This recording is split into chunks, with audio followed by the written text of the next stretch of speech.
Good morning everybody. I'm doctor అయోధ్యాకే psychiatrist Vijayawada. నమస్తే. కొంతమంది అడుగుతారు, సార్ మనకు తెలిసిన వాళ్ళు ఆత్మహత్య ప్రయత్నం చేశారండి, వాళ్ళని రక్షించడానికి మేము అనేక రకాల ప్రయత్నాలు చేశాము. ఆ పేషెంట్ని తీసుకెళ్ళి ఐసీయూలో పెట్టాము. ఐసీయూలో పెట్టాక రికవర్ అయిపోయారు. రికవర్ అయిపోయాక ఇంటికి తీసుకెళ్ళిపోవచ్చా? డాక్టర్ గారు ఇంటికి తీసుకెళ్ళమన్నారు. ఆ, ఇది ఇక మళ్ళీ ఇబ్బంది లేదా, ప్రమాదం లేదా అంటే అదే తప్పు. ఆత్మహత్య ప్రయత్నం అనేది నీ మనస్సు నుండి, నీ మైండ్ నుండి, నీ సాఫ్ట్వేర్ నుండి జరిగింది. సో ఆత్మహత్య ప్రయత్నం చేసావు, అతని ప్రాణాన్ని ఐసీయూలో పెట్టి ఫిజికల్గా కేర్ ఇచ్చి రక్షించావు, శరీరాన్ని రక్షించావు.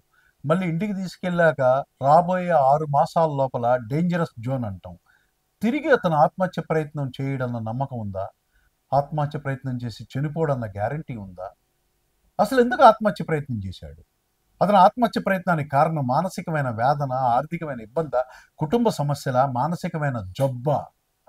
దీన్ని వెంటనే ఐసీయూ నుండి రికవర్ అయ్యాక డాక్టర్ రెఫరెన్స్తో సైకాట్రిస్ట్ దగ్గరికి వెళ్ళి పూర్తిగా ఎవాల్యుయేట్ చేయించుకొని ఇది ఏ రకమైన సమస్యతో ఆత్మహత్య ప్రయత్నం చేశాడు, సూసైడ్ అనేది ఎందుకు జరిగింది, ఇతనికి డిప్రెషన్ ఉందా, స్కిజోఫ్రీనియా ఉందా, డ్రగ్ అడిక్షన్ ఉందా, ఆల్కహాల్ ఉందా, పావర్టీనా, ఫైనాన్షియల్ ప్రాబ్లమా, సైకోసోషల్ ప్రాబ్లమా, లేకపోతే ఫ్యామిలీ సమస్యల, లేకపోతే ఫైనాన్షియల్గా సమస్యల, ఆస్తి తగాదాల ఎవాల్యుయేట్ చేసుకొని అతనికి తద్వారా దానికి తగ్గ ట్రీట్మెంట్, మానసిక వైద్యం ద్వారా తగ్గ ట్రీట్మెంట్ పొందితేనే మళ్ళీ తిరిగి ఆత్మహత్య ప్రయత్నం చేయకుండా అతన్ని కాపాడిన వాళ్ళం అవుతాం.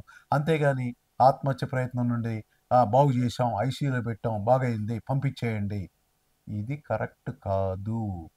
సో అలాంటి వ్యక్తుల్ని వెంటనే మానసిక వైద్యుల దగ్గరికి తీసుకెళ్ళి ఐసీయూ నుండి రికవర్ అయ్యాక తీసుకెళ్ళి అది కూడా ఎవాల్యుయేట్ చేసుకొని వైద్యం చేయించుకోవడం అన్ని విధాల ఉత్తమం. మీ doctor Ayodhya RK, psychiatrist, Vijayawada. నమస్తే.